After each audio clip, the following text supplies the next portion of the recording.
Anson Anthony. I am coming from Thrissur, Center for Athletics Sport Poverty. And this is a hand washing machine. It is also a good exercise for our body. And it is also a we don't need electricity to work this machine. And for washing the clothes, first we have to put the required water. For that, push and pull the lever of the pump continuously. Why are you pushing? Oh. Valve system. For water? So, you mean for pouring the water?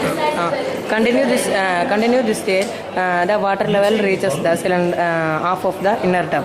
Next for washing, the handle rotates left and right.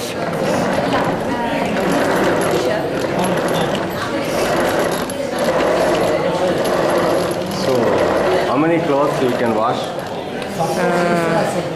Half kg. Half kg. Something inside. So can I make the same machine for even 2 kilo?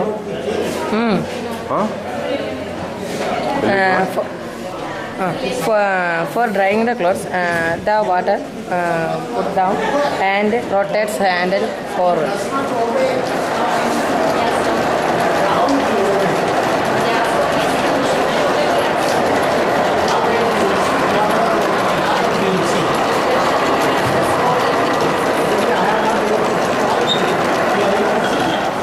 Okay. What's your ambition?